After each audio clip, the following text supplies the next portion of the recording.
This is A Different Perspective with Kevin Randle. A retired U.S. Lieutenant Colonel, Kevin Randle has been studying UFOs for nearly 50 years.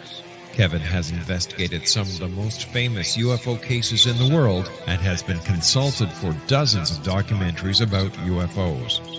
Considered one of the leading experts into the Roswell UFO crash of 1947, Kevin has written more than 25 books about UFOs, including the recently published Roswell in the 21st Century. Now, here is the host of A Different Perspective, Kevin Randle. And welcome to this edition of A Different Perspective. I am, in fact, Kevin Randle, believe it or not. I'm flying solo today because of some complications with witnesses or guests that I wanted on the program, which I'll explain a little bit later. This all has started a couple of weeks ago, 10 days ago, when Christopher Mellon, who had a high position in the government at one time, released a document, a brief document of email exchanges that relates to this whole thing. I have the document here and we'll go into it quickly. It says, and he starts off with, redacted and I are making huge progress getting into the crash retrieval program. He plans to meet with you at some point. Next part of the chain, the redacted would be slack-jawed if they found out what we now know. And there's a deleted comment there. And then we go to, right now, we haven't gone that far back. We're dealing with the recovered UAP that landed in Kingman, Arizona in the 1950s. We're vacuuming up info ads, redacted, read in. We now know the management structure and security control systems and ownership of the crash retrieval. We also know who recovers landed, crashed UAPs under what authorities. We also know that a still highly classified memo by the Secretary of the Air Force in the 1950s is still in effect to maintain the cover on UAPs. And the final response is, we also know the SES-2, who's the Air Force gatekeeper, and then it's redacted. So he's talking about the Kingman UFO crash from May 21st of 1953. Now, we learned about this event in 1973, when a fellow who was identified as Fritz Weaver talked to UFO investigators about his experiences in this crash. The story came out in Official UFO magazine in 1973, written by Ray Fowler, who's a respected UFO investigator. And the article was, "What about crashed UFOs?" Now, he talks a little bit about some of these, I guess, the stories from earlier, but he focuses on one from 1953. And he says the witness is a fellow named Fritz Weaver. In the story, that's the name that they used it throughout. We know that's a pseudonym. Fritz Weaver was actually Arthur Stanzel. And what the story is, Stanzel was working at, and I believe it's Indian Springs Air Force Base at the time, and they're dropping atomic bombs all over southern Nevada, testing the fallout, testing the effects of the blast and all that sort of thing. He claimed at one point he and a number of his colleagues, after one of these tests, saw a UFO traveling in the area of the explosion. Later on, he said, no, he didn't see that. He was merely he had overheard them talking about it. But he talks about how he had been called by his boss and told that they wanted him for a special assignment. And the next day, which would be May 21st, 1953, he and a number of his colleagues were flown to Phoenix, Arizona at about 4:30 in the afternoon. They were put on a bus and they drove for 4 hours to what he believed was Kingman, Arizona. This really kind of makes no sense to me because A, it would have put him there after dark, but more importantly, it would have been quicker to go from Indian Spring Air Force Base to Kingman, Arizona than go to Phoenix and kind of backtrack toward Kingman. He said that when they got there, they got off the bus, they were given their assignments. He saw a craft that was 30 feet in diameter, maybe 14 feet tall, impacted into the desert at a slight angle. His job was to figure out the trajectory and the speed in which the object, the UFO, crashed, and how far it was indented into the ground. He said during his time there, he happened to catch a glimpse inside the craft and didn't see a whole lot. He also glimpsed inside a tent where he saw one alien body. The description was about 4 feet tall. The skin was brown. It was wearing some kind of a flight suit. Once he completed his calculations, he got back on the bus. Interestingly, he talks about how they were not allowed to talk to one another while on the bus or in doing their jobs at the Kingman area. And yet the colonel, always a colonel, was checking off their names as they got back in the bus, and he was reading off the names. So anybody on the bus would hear the names of the other people involved, which was a terrible breach of security. He also suggested they were told to only pay attention to their area of expertise, Stansel's being the trajectory and the speed of the craft. But he did talk about having a chance to look inside the craft. I glanced as he walked by an open hatch or an open doorway. And what kind of caught my attention, he talked about what he saw was some panels with switches and buttons on it. And I'm thinking in today's environment, we would have touch screens. So the technology wasn't very advanced for an alien spacecraft, but it fit into the technology that we were dealing with at the time. We were talking about touch screens and that sort of thing. And then he went back to his regular job. Now, he didn't talk about this for nearly 20 years. Somehow, two teenagers, I called them boys, two teenagers who were interested in UFOs, found out about his UFO sighting, I suppose, and went to interview him at his home in February of 1973. They talked about this event, the crash, and all of this sort of thing, Stansel giving them all the information. This alerted Ray Fowler, who is a respected UFO investigator who's done a lot of interesting work in the field of UFOs, to interview Stansel as well. And he produced a long report for NICAP. And that NICAP figures in this, I think, a little bit more prominently than most people would like to believe. What Stansel learned substantially corroborated what the boys were told by Stansel about the craft and how it all it came about that he was involved in the retrieval operation. The problem is we've all heard that story. We've read that story. I've written about that story twice, once in a book called History of UFO Crashes, and then later, 15 years later, a book called Crash When UFOs Fall from the Sky. I gave it a less than critical review, meaning that I wasn't really sure about where this thing was going. The problem with the case, of course, is like so many others, it was single witness. It was Arthur Stansel's word. A man with an impressive resume, which we've all looked at and we knew about. And I think Ray Fowler checked it out to make sure that there were no paddings on the resume. So he found Stansel to be a credible witness. But he did a lot of investigation and produced a long report that went to NICAP. The thing that never comes out, and I'm not sure how I missed this because I've had it all along. I've got a copy of Fowler's investigation. I think that a copy is in the museum in Kingman, Arizona, but I don't know how in depth that copy is. And there's a question that I put out to a reporter from a Phoenix television station who had just been to there, and he was seen in the or recorded in the museum, flipping through the pages of the report. And I could recognize the pages because I've got the same thing here. I wanted to know if he'd read the file carefully, because there's documentation toward the end of it that is very, very worrisome, and we'll get into that. At one point, Don Schmidt told me he had found a witness named Judy Wilcott, who claimed that her husband had been involved in the Kingman crash. And he had been deployed to Vietnam, and just weeks before he was killed in Vietnam, he sent her a letter and explained this to her. Hadn't explained it to her from 1953 until the time he got to Vietnam. But he had written down the details of what he had seen. Now, this becomes interesting corroboration. We got a second witness, indirectly, Judy Wilcott talking about that. If she could produce the letter, now we have a document that predated what has been published in the various media that would help corroborate the story. On the night, I was doing a radio interview on the book Crash When UFOs Fell from the Sky. Before the timing of that interview, I got a phone call from Judy Wilcock's daughter. And she said what her mother told him was telling us was all a pack of lies. Her mother lied all the time. She said that her father was not killed in Vietnam. He came home, they got divorced. He hadn't written any such letter.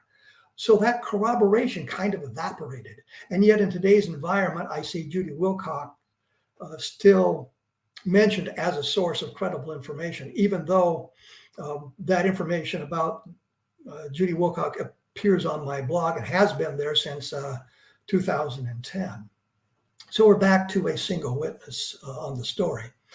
But others have come forward, others have been found. Now, before I got to this point, meaning the program today, I had sent emails to a guy named Harry Drew and another guy named Preston Dennett, who claimed expertise in the Kingman crash. They had been researching it for a number of years, found a number of additional witnesses and that sort of thing. There was no response from either one of those. I had hoped to be able to talk to them about some of the things I did. I unfortunately had to buy Dennett's book about UFOs over Arizona, I believe is the case, because he talks about the Kingman crash in that book. So what I saw from this book, he misspells Stodzel's name throughout it. He misspells Judy Wilcox's name throughout it.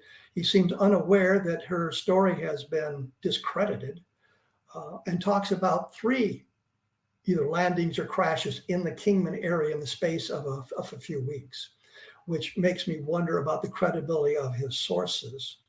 But I would have loved to chat with him on this program so we could get a better idea of what he thinks he knows or what he has found out or what he has seen. The stumbling block for me in this investigation at this point was what was held in the museum there in Kingman. I didn't know how much they had because they talked about redacted documents.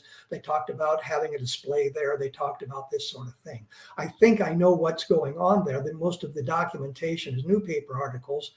The redacted file may be part of Ray Fowler's work and that sort of thing, and maybe copies of the magazine article that dealt with this crash as well. So we've got a lot of information now out there, a lot of documentation, a lot of alleged witnesses. What can we make of all this? Is the Kingman crash any good, or is it still basically a single witness that goes back to Arthur Stanzel's interview with the teenage boys and then later with Ray Fowler talking about this corroboration? I will say before we break here that Stanzel does have an impressive resume. He did have an impressive resume. He worked in a lot of important jobs in the military or with the military. He apparently was an infantryman during the Second World War, which, I mean, kind of raises his credibility somewhat. But there are other issues that have not been addressed, and I think that's what we're going to go through here in a little while. Anyway, my book, Crash When UFOs Fall from the Sky, has a long segment on Kingman. My blog also has a latest update on this stuff, and you can link to other things as well. I'll be back right after this. Well, when we went away, I was kind of talking about some of the documentation available. I think most of it is Ray Fowler's work and newspaper articles. I don't think there's anything from the government. The Air Force didn't investigate the Kingman crash, according to Project Blue Book, and I think that's probably because they didn't know about it. This information didn't leak into the public arena, and I'm not sure leak is the right word, until 1973, as I've said before.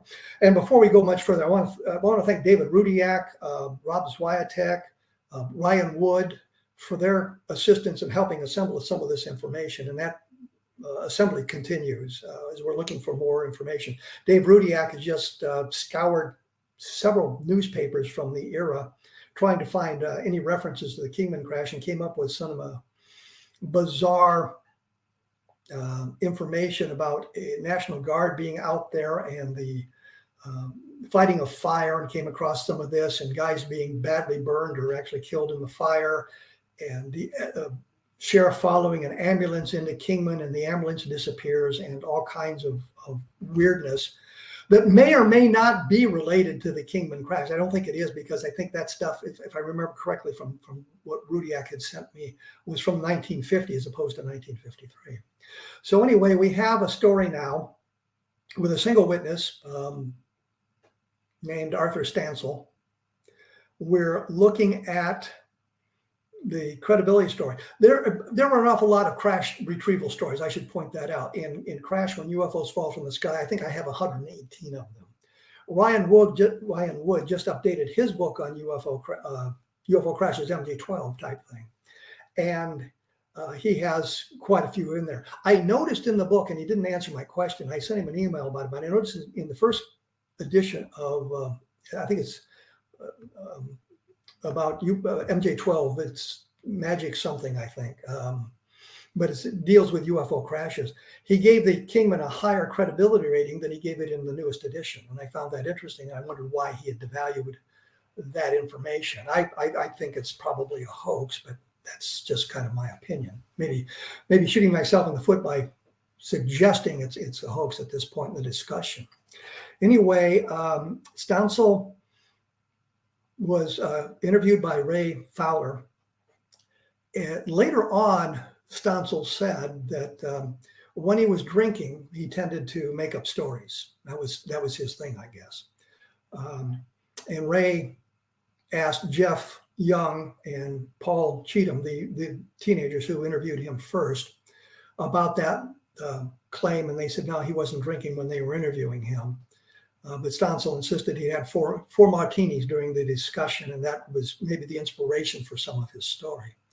And like I said, he also claimed a UFO sighting that he backtracked on. So what has bothered me about this case now and today, like I said, I have had a copy of Fowler's complete file for literally decades. I have read quite a bit about this case in a variety of sources. It's mentioned briefly, for example, in Timothy Good's book, Above Top Secret. It's mentioned briefly in Richard Dolan's book about the national security state, or whatever his two original history books were entitled. All suggesting that there's something to the story.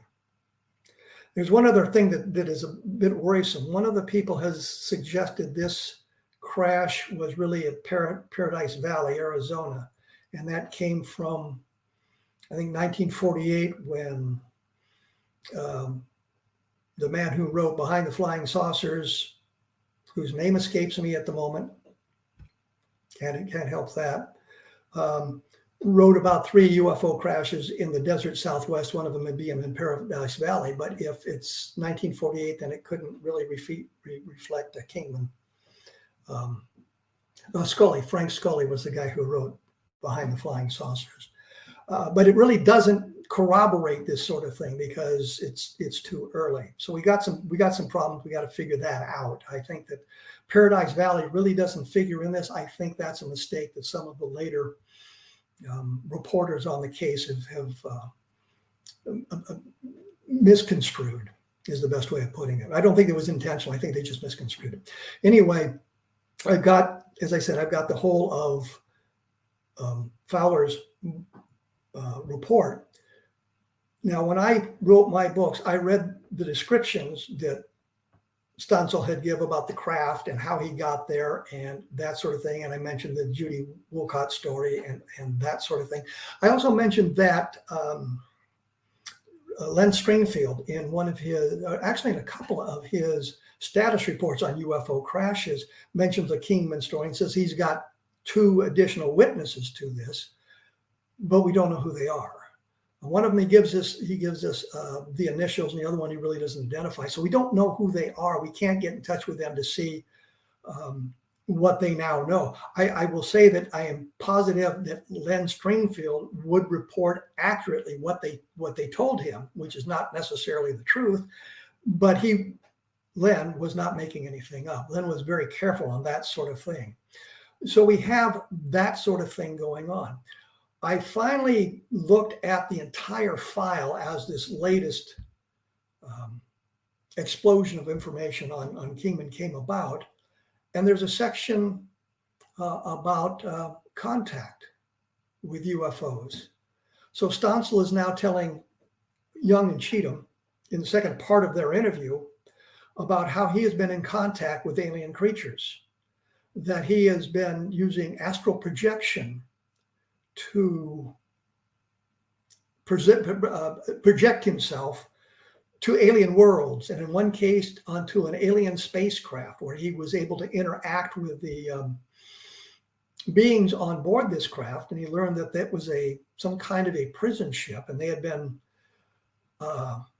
away from a world. They've been in that ship for 1,000 years, according to what Stancil said, and that they were a little bit annoyed, and they thought that in their journeys around the galaxy, they had learned things that would be important for their home world to know. Stancil said he was unable to get to their home world because it may have been too far. I don't know if there was a limit on the astral projection or not. What this tells me is that he is involved with poor science fiction. Astral projection, interaction with alien beings, many, many alien beings. In fact, at one point, he said that the reason they have not contacted us, the alien beings, the off-world creatures, is because they're uninterested in Earth. They don't care about Earth. There's nothing here that they really want, and there's no reason for them to interact with us. So they just avoid us. They're not interested in the planet at all, which explains why they haven't landed, but it doesn't explain why they keep showing up. Anyway, this struck me as really, really odd. Now, Ray, in his investigation, he did try to verify an awful lot of information. He verified that Stancil was at Indian Spring Air Force Base at the time he said he was, that he did, in fact, work at Wright-Patterson Air Force Base for a time, that he was involved in engineering projects. He was a highly educated man with master's degree in engineering, for example. I think it was physics and engineering, or physics and engineering, or physics and mathematics that he had a master's degree in. So, I mean, he was an educated man, and yet he's spinning this tall tale. How does that relate to Kingman? Well, if he's talking about all this other activity on alien planets and alien beings and alien spacecraft, doesn't that kind of hurt his credibility in the first part of the story, being involved in this crash retrieval? I do not know why none of this was published before.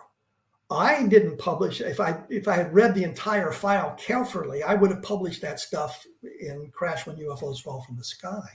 It was only recently, and I say this information now is at my blog at kevinrandle.blogspot.com for you all to take a look at, and you can see some quotes from the later interview where he talks about this. And yet Ray Fowler said that he found Stancil to be credible. I find that very, very worrisome, especially when we don't really have any good corroborative evidence of this crash. So we look at all that information and some of the things that are being developed and some of the things that are being said. 3 crashes in the area, all close together, all retrieved by the government. One may have been a landing as opposed to a crash. It may have been involved with some kind of super radar that knocked these things down. And I'm thinking, if we had a radar that was capable of bringing down alien spacecraft, wouldn't we have developed that into a weapon by now? Some kind of a beamed weapon that we could knock the enemy's airplanes out of the sky, which we haven't done. And you have to remember, this is 1953 that we supposedly got our hands on this technology, or we had developed the radar technology. So we should have been able to expand it into something else, but there's no evidence that ever happened. So it calls the credibility of the story. It calls the credibility of the story into question once again. So we don't have a lot of interesting information about this. We have that little bit from Stancil. We have what Judy Wilcox said. The other witnesses that Harry Dean and Paul Dennett had come up with into question as well, because we don't have a capability of interviewing them. Although, as I said, I've reached out to both of them and they have not bothered to respond to my queries on this. I thought that would be interesting to discuss this on the show. So we have Kingman now kind of isolated. I'm worried about the number of crashes. I'm worried overall in the totality. And I think that if we are dealing with any UFO crashes, you're going to be able to basically count those legitimate crashes on one finger. I think the others are misidentifications, and some of them are very interesting. And I'm thinking of Kecksburg, for example, are very interesting, but I don't think it's a UFO crash. Anyway, in this document that Mellon released, I said there was an interesting point to it. And this is what I found very interesting. He said that we also know who recovers landed or crashed UAPs under what authorities. That would be interesting for us to know. We also know that a still highly classified memo by Secretary of the Air Force in the 1950s is still in effect to maintain the cover on UAPs. There were 5 secretaries of the Air Force in the 1950s. All of them are dead. I looked it up. So there's nowhere to go with that. If it's a highly classified memo, it's going to be very closely held, and national security is going to rear its ugly head. We won't be able to get it. We will be denied any access to it. But this is, I think, given the source, Christopher Mellon, may be an attempt to validate some of the MJ-12 material. The highly classified program and who has the authority and that sort of thing. Because in the early MJ-12 documents, you had that kind of authority expressed. Truman gave the authority to the MJ-12 committee. That would be who would do it. All the alleged members of the MJ-12 committee in the late 1940s are dead. And there is really no evidence that they were involved in anything like this at any time during their careers. But there's no way to verify. We have not verified any of that information, I guess is the best way to say that. When we come back, we're going to look at some more of this information and see where it takes us, and especially where we can go today. And as I said, we have a number of people working on this, seeing what they can learn based on the files available through the internet and the things that we have gathered. I will be back right after this with more. And I am back with more information about the UFO crash outside of Kingman, Arizona. I'm not the only one that's investigated this, of course. Ryan Wood has done some work on it, and in his books provide the same sort of information that I have here. Bill Moore, who was sort of the guru of crash retrievals in the early 1980s with his research into the Roswell case before he managed to self-destruct in 1989, presented a paper at the MUFON Symposium in 1982, and he did address the Kingman crash. Now, according to Stansel's calendar, his boss at Indian Springs was a guy named Dr. Dahl, and Moore tracked down Dahl, who said that he didn't really know Stansel. He didn't know who he was. Didn't know what he was talking about. I don't know how accurate that information is, because I didn't talk to Dr. Dahl, and there seemed to be a bias by Moore against any other related UFO crashes that would detract from the Roswell case. So I'm not sure how accurate the information is. I throw that out there as one of the other problems we have with the Kingman crash. Anyway, his investigation was looking at some of that information, talked about the Aztec crash from 1948, which was featured in Behind the Flying Saucers by Scully. That, again, I think is pretty much a hoax. Most people accept it as being a hoax. There's still some discussion about it. But Moore is not impressed with the story either.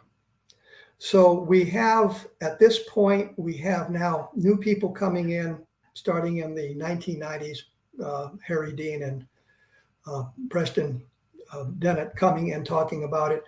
I'm bothered by the accuracy of their information. I have not talked to Dean, so I'm not sure, but what I've been able to recover from Dennett, the information has what I think of as kind of trivial mistakes, things that shouldn't be made. Misspelling Stansel's name at this point, I don't know. I don't understand that at all.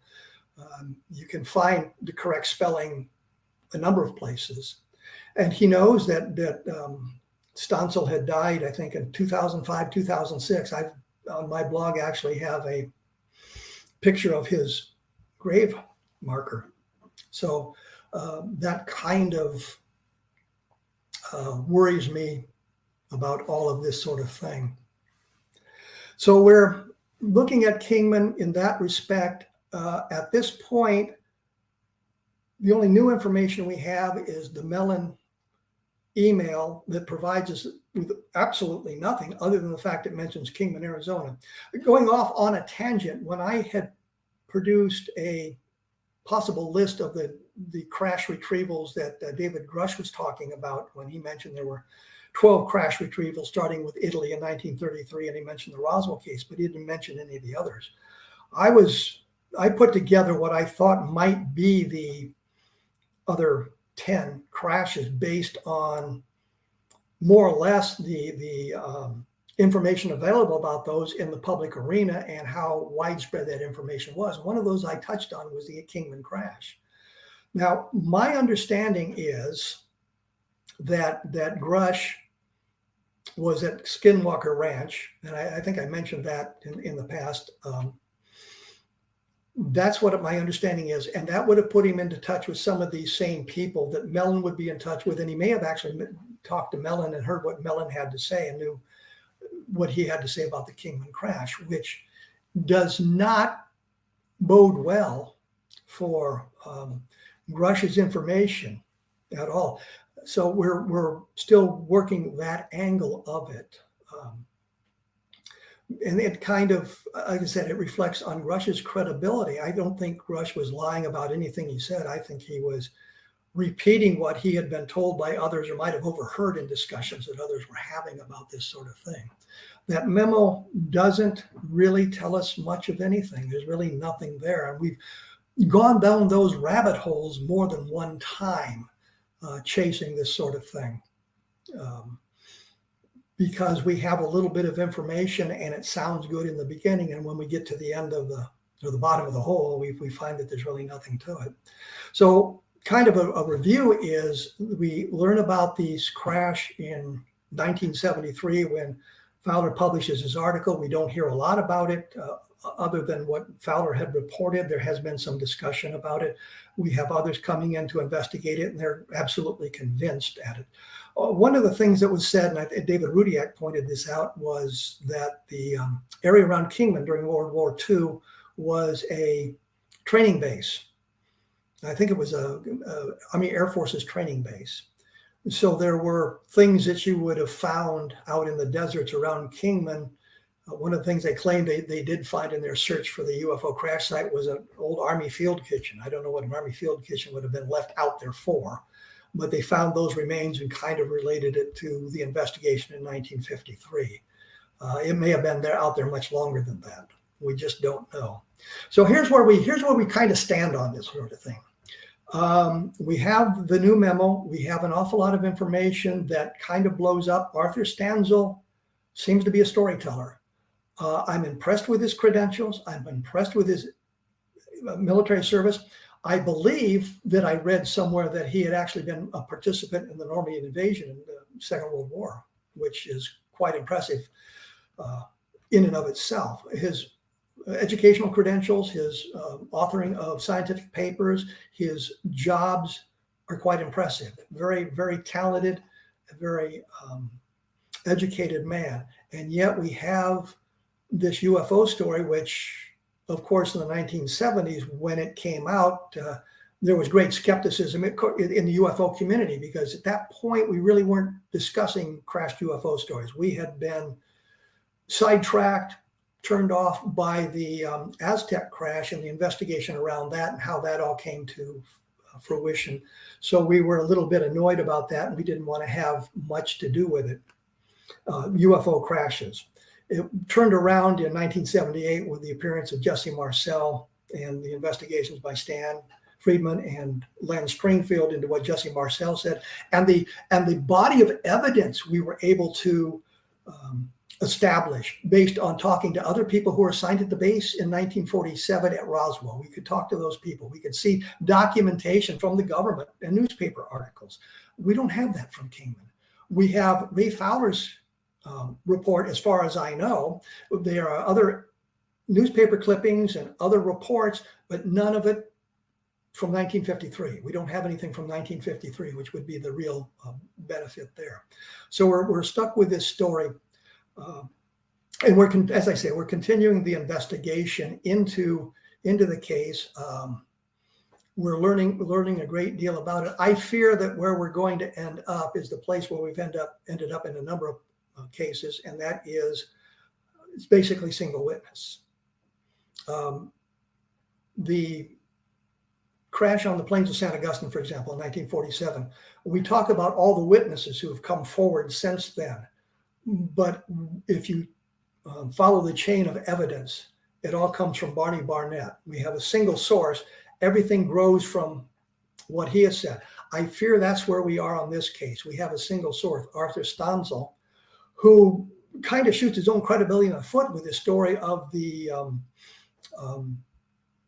astral projection. He was part of a group, apparently, who met on Sunday nights. Don't know why I say Wednesday. Sunday nights to discuss these paranormal activities. And so he lists the names of all those people. There's no indication in the file that that Ray Stan.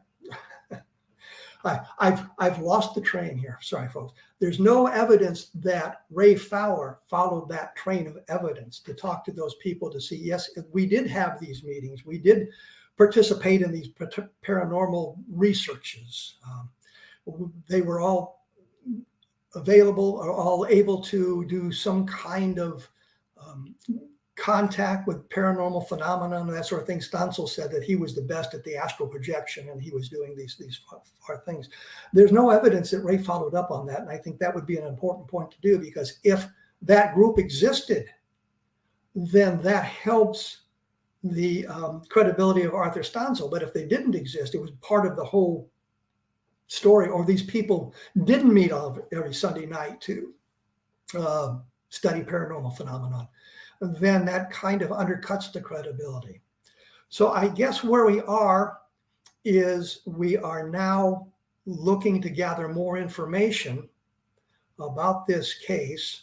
We are working to identify more of the witnesses, or if the witnesses are credible. I'm still attempting to get in touch with the investigators, the later investigators on this case, to see what they've learned and see if we can get more information out of them. David Rudiak is doing a Herculean job of checking newspapers and going through that and following some of these leads. Rob Zwiatek was able to assist in some of the stuff that would have been available to MUFON at the time. Ryan Wood, of course, lists the story as well. And we've all kind of come to the same conclusion. Well, maybe that's not quite fair. We've all looking in the same direction, that this may not be an accurate representation of what was really going on. That the real problem is Arthur Stanzel and his proclivity for inventing interesting tales when he's been drinking. You know, if we can't find some more information, some more evidence, then I think that's kind of where we're going to be, that Arthur Stanzel kind of created this thing. Kingman, of course, is embracing this idea, not the way Roswell has, and not to the success of Roswell, but they're kind of embracing this idea of a crash in Kingman. But the thing that bothers me most is Stanzel's claims of contact. And as I say, I'll have more information up on my blog about this as we gather it and see where we go with this thing. The one thing I will say, David Rudiak found a long listing of UFO sightings in 1950 that related to the thing with the National Guard captain and the firefighting that is kind of intriguing, but probably has nothing really to do with the Kingman case. But it's kind of an intriguing case that he's following up on, and he seems to be very excited about this. With any luck at all, David will be on the program next week, and we will talk a little bit about this sort of thing. So once again, if you're interested in this, take a look at Ryan Wood's latest book on the Kingman crash, not on the crash, but on his report on magic and UFO crashes. Take a look at Crash When UFOs Fall from the Sky. Take a look at my blog. There are links to other blog entries I have made about the Kingman crash that gives you some of the information I've sort of imparted here tonight, or today, or this afternoon, whatever time it is. And that's kevinrandle.blogspot.com. And if you're interested in following up on UFO crash, take a look at UFO Roswell in the 21st century, which details that case in depth. Look at Understanding Roswell, because it puts it in the context of the whole UFO crash phenomenon, I suppose. And if you get a chance, look for Lynn Stringfield's status reports. I think some of them are available online now, so you can take a look at what he has said and what he looks at in the crash retrieval business. As I say, that kind of wraps it up here for today. I will be back in 1 week. Thanks for tuning in.